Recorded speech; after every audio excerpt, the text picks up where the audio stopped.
सुबह शाम घर में बने हुए मंदिर में जो दिया जलाती है उसको लक्ष्मी कहते हैं। सुन लीजिए, जो मंदिर में नित्य आरती और पूजन करती है उसे लक्ष्मी कहते हैं।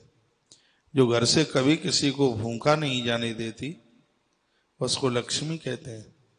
जो सबको जिमाने के बाद ही भोजन करती है उसको लक्ष्मी कहते हैं।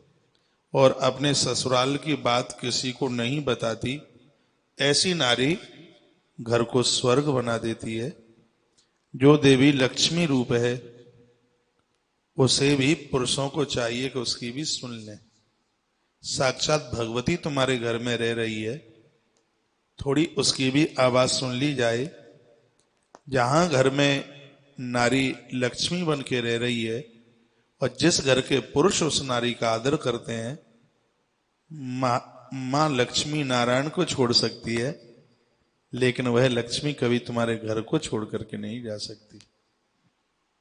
ऐसी देवी स्वयं कष्ट सहकर परिवार को एकजुट खड़ा करने में जो लगी है, किसी को भूखा नहीं जाने देती, कभी घर में द्वंद्व युद्ध नहीं होने देती। लिखा है कि वहां से कभी संपदा जा नहीं सकती, क्योंकि नारी को लक्ष्मी कहा है। देवताओं में श्रद्धा रखने वाली,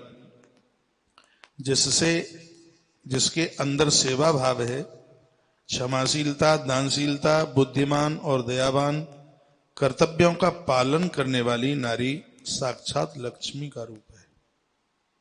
यह एक बात फिर मैं निवेदन करना चाहूंगा। देवों में श्रद्धा रखने वाली तरह के उपवास व्रत करती है, देवताओं को निलाती है, सुबह शाम भगवान की आरती पूजा करती है, गलती होने पर वह क्षमा करने की ताकत रखती है, और दानशीलता जिसमें देने की भावना है। माताओं का अपना तो नहीं ज्यादा ऐसा खर्चा होता, वो घर से किसी को खाली हाथ नहीं जाने देती। यहाँ बहुत अच्छा करते हैं।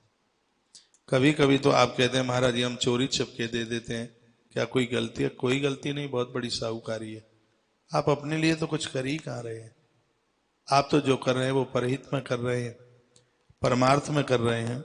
नारी के लिए कुछ चीजें हैं, क्षमाशीलता, दानशीलता, बुद्धिमानी, दयावान, कर्तव्यों का पालन करना। धर्मशास्त्र में लिखा है ऐसी नारी साधारण नारी नहीं है, वह तो अपने आप में साक्षात लक्ष्मी है। यदि मर्द लोग मुझे सुन पा रहे हो, पुरुष लोग, तो मैं अपने घर में नारियों में यदि गुणवत्ता दिखाई दे रही है, याद रखिए स्वयं भवानी आपके घर में रह रही है, माँ सरस्वती और माँ लक्ष्मी आपके घर में रह रही है। जिन नारियों के पास क्षमा का भाव है, गलतियां परिवार में होती हैं, पति से भी होती हैं, पुत्रों से भी होती हैं, खुद से भी होती हैं, लेकिन थोड़ी देर के लिए जरूर उसको क्रोध आया है, वह भूल जाती है। स्वयं मां भगवती लक्ष्मी आपके घर में रह रही है, ये समझ लीजिए। जो देवी देने में बहुत आगे है, दानशीलता, किसी को खाली हाथ नहीं जाने देती, बेटी हो, दामाद हो, संत महापुरुष जो भी आए हैं, बिना भोजन के नहीं जाने देती, बिना दिए नहीं जाने देती, उनके हाथ पर जरूर कुछ न कुछ रखती है।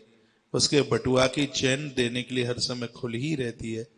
याद रखिए स्वयं भगवती लक्ष्मी आपके घर में है। जो बुद्धिमान है, बुद्धिमान उसे कहते हैं जो पति की गरीबी को अपनी गरीबी समझे, पति की अमीरी को अपनी अमीरी समझे, पति के मान को अपना मान समझे, और पति के अपमान को अपना अपमान समझे। ऐसी नारी को ग्रंथों में, धर्मशास्त्रों में बुद्धिमान नारी कहा गया। जिस घर में ऐसी देवियां हैं जो पति को कहती हैं परेशानी में आप काहे को चिंता करते हो, आप अकेले थोड़े ही हो, मैं भी तो आपके साथ हूं। ऐसी बुद्धिमान यदि नारी किसी के घर में है, ग्रंथाकार ने कहा साक्षात भगवती लक्ष्मी आपके घर में रह रही है। दयावान, जिसके अंदर दया है, ऐसी देवी जो गरीबी को देख करके पिघल जाती है, कष्टों को देख करके पिघल जाती है, सासु ससुर बीमार हो जाए उनकी आंख में आंसू आ जाए, देवर जेठानी बीमार हो जाए रो पड़े, ऐसी दयावान नारी जिसके घर में है, समझ लीजिए साक्षात लक्ष्मी उस घर में वास कर रही है। जो परिवार के हर कर्तव्यों को शास्त्रोक्त विधि के अनुसार उसका पालन करती है, वह नारी ही क्या, साक्षात भगवती लक्ष्मी ही उस घर में वास कर रही है। नारी तन से भी ज्यादा मन से सुंदर होती है। वह मन पवित्र रखे तो परमात्मा वृंदावन में नहीं, परमात्मा आपके घर में ही होंगे। भगवान प्रभु श्री जी बांके बिहारी जी महाराज आपके घर को कभी भी छोड़ करके नहीं जाएंगे।